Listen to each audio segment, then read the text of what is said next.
Este año se cumplieron 9 años de la presencia de la Misión de Estabilización de las Naciones Unidas en Haití. Esta misión, creada en 2004 por el Consejo de Seguridad de Naciones Unidas, determinó la acción de tropas extranjeras en aquel país. Haití es la nación más pobre de América, con el 70% de desocupación y un salario promedio de $3 por día. Esta misión es una fuerza de 12.000 efectivos. Brasil ejerce el comando militar de la misión, integrada por 16 países, en su mayoría latinoamericanos, entre los que se encuentra Uruguay. En una resolución con fecha de junio de este año, el Senado de Haití emitió una declaración en la que reclama la retirada progresiva y ordenada de las fuerzas de esta misión de estabilización de Naciones Unidas.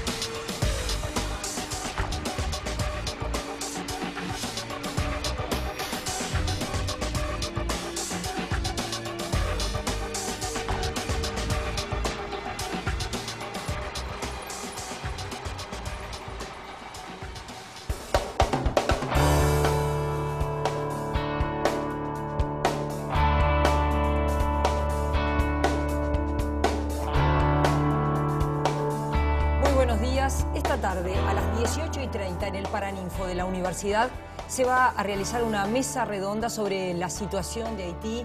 Los activistas que nos acompañan son dirigentes de plataformas sociales de Haití. Estamos hablando del economista Camille Chambers y de Antonal Mortimer. En el caso de Antonal, es periodista. Habla poquito español, sí. y habla creol. Y ustedes vuelven, yo digo vuelven porque han habido muchas ya actividades en torno a esta prédica que ustedes plantean, que es el retiro de las tropas de la MINUSTAH, de las Naciones Unidas de Haití. Empezamos con usted. ¿Por qué este reclamo del retiro de las tropas? Bueno, es un reclamo del pueblo de Haití, de toda la gente que ha vivido esta experiencia de 9 años. No solamente es un fracaso cuando vemos los objetivos planteados por el Consejo de Seguridad de Naciones Unidas, desde el punto de vista de la seguridad, de las elecciones democráticas, desde el punto de vista humanitario, todo eso ha fracasado totalmente. Y pensamos que la presencia de la tropa hace más daños que tiene beneficios para el pueblo de Haití. La presencia de esas tropas no corresponde a las necesidades actuales del pueblo de Haití. Es una fuerza militar, básicamente, que está gastando $700 millones al año, ¿no? Y que no contribuye a ayudar al pueblo de Haití a salir de la crisis. Un ejemplo muy significativo de eso es la presencia de la epidemia de cólera, que fue introducida por las tropas de Naciones Unidas en octubre de 2010. ¿Cómo fue eso? ¿Qué tropas introdujeron el cólera? De Nepal. Son tropas nepalesas. Había una epidemia de cólera en Nepal. Y cuando llegaron esas tropas, la dirigencia de la MINUSTAH no tomó ninguna precaución para proteger al pueblo de Haití de una contaminación. Y eso lo ocurrió a través del río Artibonite. Y de 2010 a la actualidad murieron casi 9.000 personas de cólera, cuando es una enfermedad que no existía en Haití, ¿no? Hay más de casi 700.000 infectados por el cólera y consecuencias económicas dramáticas, ¿no? Desde el punto de vista del intercambio con la República Dominicana, por ejemplo, ¿no? Y nosotros estamos exigiendo no solamente que reconozca Naciones Unidas su culpa en la introducción del cólera en Haití, pero que se indemnice a las familias que sufrieron pérdidas, que se indemnice al país y que haya inversión para realmente construir infraestructura que permite que el pueblo tenga acceso al agua potable, porque tenemos una partecita de la población solamente que tiene acceso al agua potable, que es la mejor manera de luchar contra el cólera, ¿no? Es decir, que cuando comparamos el presupuesto global de esa fuerza militar, que son $700 millones, con el plan de lucha para erradicar el cólera, que representaba solamente un poco más de $100 millones, y no se está haciendo nada realmente para hacer esta inversión, que es una exigencia desde el punto de vista ético, pero también que recae sobre los la responsabilidad moral de la MINUSTAH, ¿no? ¿Ustedes tienen alguna crítica en particular para el accionar de los soldados uruguayos en Haití? Bueno, primero tenemos una crítica global de la presencia de esa tropa. Los soldados uruguayos han sido implicados en varios escándalos. Todos conocemos lo que pasó con Jean Jean en la ciudad de Port Salut. Y también durante los eventos del 2008 en la ciudad de Calles, que había también episodios bastante confusos de muertos, de cadáveres que han desaparecido, y nunca se ha hecho realmente una encuesta para saber lo que pasó, pero sabemos que durante la represión que se dio contra las manifestaciones políticas del 2008, las tropas uruguayas participaron directamente en la represión de manifestaciones pacíficas, ¿no? Y nunca se ha hecho una encuesta para tener las responsabilidades pero sabemos que globalmente esas tropas están haciendo un trabajo muy dañino para los intereses básicos del pueblo de Haití. Desde el punto de vista político, Camil, ¿hay próximamente elecciones en Haití? Porque nosotros comentábamos una resolución del Senado, una resolución por unanimidad en la que se pide el retiro gradual y ordenado de las tropas de Naciones Unidas. ¿Hay elecciones próximamente? La resolución pide una salida gradual pero rápida, ¿no? Que tendría que terminar antes de mayo del 2014, ¿no? Y las elecciones es un ejemplo del fracaso total de esa misión, porque uno de los objetivos determinado por la resolución del Consejo de Seguridad de Naciones Unidas era acompañar el proceso de elecciones democráticas. Y vemos que en el ciclo reciente de elecciones estamos en una situación peor de la que existía antes de la llegada de la MINUSTAH. Las últimas elecciones presidenciales se han hecho sin participación real, menos del 17% de la población votante fue a votar, y se desarrolló en condiciones pésimas, fraude, problemas de cálculo, no se publicaron los resultados, ¿no? Una cosa que realmente es muy dañina para la construcción de instituciones democráticas legítimas, ¿no? Y en la actualidad el gobierno tiene 2 años de atraso, porque el Senado tiene que renovarse por tercio. El primer tercio ya venció su mandato y el segundo tercio, el mandato vence en enero próximo y vamos a estar en una situación de vacío institucional que es muy preocupante y que hace parte de un plan del Ejecutivo actual para llegar a una situación de dirigir el país por decreto, sin ningún debate en el Parlamento, ningún debate transparente sobre decisiones muy importantes.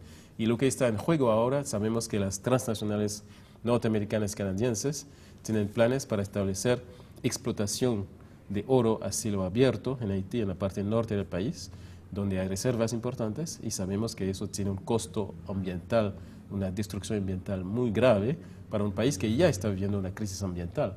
Así que hay mucho miedo, mucha preocupación para que el periodo de gestión por decreto favorezca la posibilidad de firmar contratos que no corresponden a los intereses económicos y sociales del país.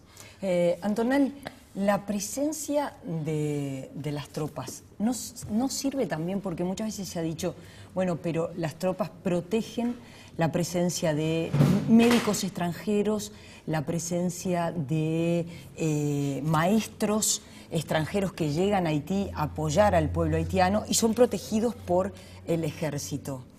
Esperamos que contestes en creol.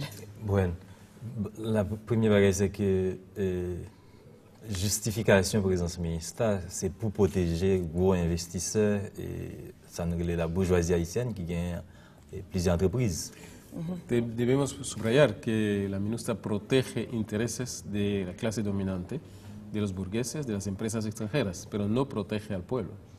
Et puis, il y a tout étranger qui est là, effectivement, qui gagne business, qui gagne gros investissement, particulièrement les nord-américains. Y una protección hacia las inversiones extranjeras, específicamente de empresas norteamericanas.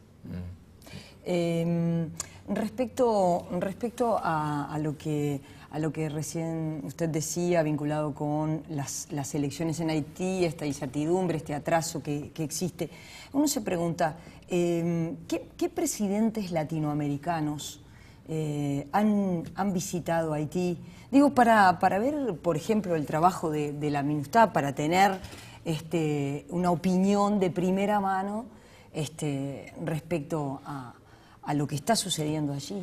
Recibimos muchas visitas, presidente Lula, presidente Rousseff, presidente Rafael Correa, ¿no? Llegaron muchos presidentes latinoamericanos. Lo que pasa es que cuando llegan las misiones extranjeras en Haití, muchas veces hablan solamente con representantes de la MINUSTAH, ¿no?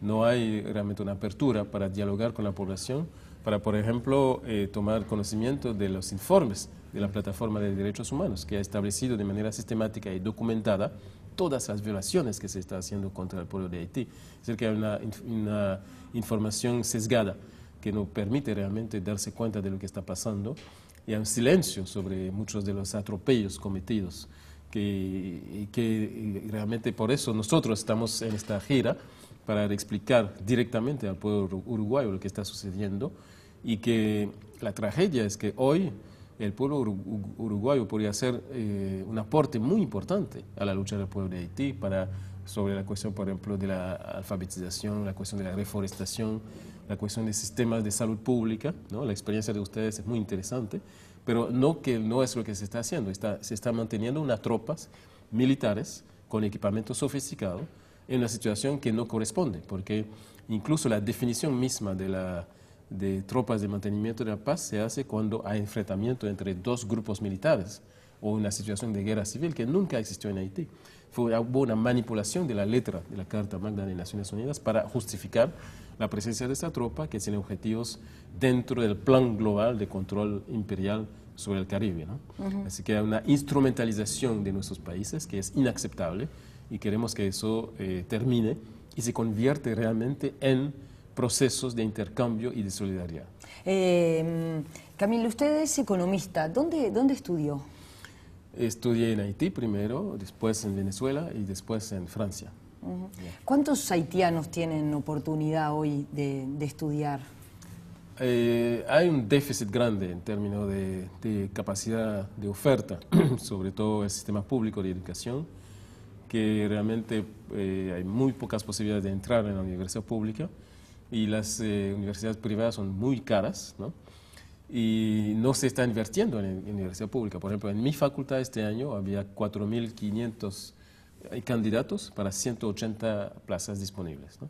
Uno se da cuenta de eso. Así que hay gran parte de la juventud que tiene su diploma, su bachillerato, no puede entrar en la universidad pública, lo que causa una migración hacia afuera. Muchos se van a estudiar en la República Dominicana y no regresan.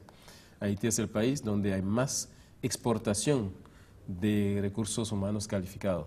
81% de los haitianos que tienen diploma universitario están viviendo afuera del país, lo que por supuesto tiene consecuencias dramáticas desde el punto de vista de armar soluciones viables a los problemas que estamos enfrentando. Es decir, que realmente para nosotros un elemento de la solución de la crisis es reforzar los sistemas públicos de salud y de educación, que van a permitir realmente que la población se organice mejor para contestar a los desafíos actuales. ¿Cuánta población tiene hoy Haití viviendo lo que se llama por debajo de la línea de pobreza? La población global está en 10.7 millones, y según los cálculos del Banco Mundial, tenemos 78% de la población que vive con menos de $2 diarios, ¿no? Y cuando uno compara eso con el presupuesto de la MINUSTAH, uno se da cuenta que hay realmente un mal uso de los recursos disponibles, y que esta plata podría ser mucho más útiles para ayudar a la construcción de las instituciones claves del sistema democrático y para responder a necesidades urgentes. Por ejemplo, hay una crisis alimentaria ahora que es causada por las políticas de ajuste que han destruido gran parte de la capacidad productiva del campesinado. Pasamos de una situación de autosuficiencia en los años 70 a una situación donde importamos 82% del arroz consumido anualmente en el país desde Estados Unidos. Y Haití se convirtió en el tercer importador más importante de arroz de Estados Unidos del mundo, ¿no? Eso que es la presencia de la MINUSTAH participa de este plan de recolonización del país, y nosotros estamos luchando contra ese plan de recolonización, y decimos que las sociedades latinoamericanas tienen que entender lo que está pasando realmente para solidarizarse con nuestra lucha. Usted me decía que en Haití hay 800 médicos cubanos. Sí. Sí, desde el 98 se ha firmado un contrato de solidaridad en el campo de la salud con Cuba, que conlleva no solamente la presencia de médicos cubanos en Haití, pero también un programa de formación de estudiantes haitianos en facultades de medicina en Cuba. Ahora hay casi 700 haitianos en formación. Y esto ha dado resultados muy interesantes desde el punto de vista de la salud pública, han rebajado índices claves y también hay una integración de los médicos cubanos en las comunidades rurales, que es una cosa maravillosa. Incluso durante el gobierno, después del golpe contra Aristide en el 2004, el gobierno haitiano suspendió el financiamiento que daban a los médicos cubanos y las comunidades rurales se encargaron de mantener los médicos durante más de 7 meses. ¿Habría que cambiar soldados por médicos y maestros?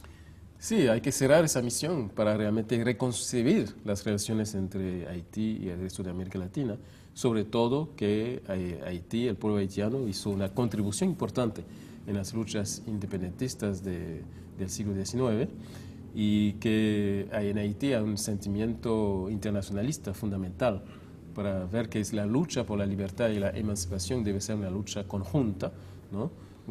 Con un diálogo intercultural, con el respeto de las especialidades de cada país. Antonal, Camil, gracias por haber venido esta mañana y a todos recordarles que en el Paraninfo 18:30 se realiza una mesa redonda, convocan muchas organizaciones sociales, entre otras el Servicio Paz y Justicia, precisamente para hablar de la situación de Haití y por supuesto ellos van a ser los principales expositores. Gracias a ambos por haber estado esta mañana. Muchísimas gracias. Bien. Nosotros los invitamos a seguir con más Info TNU.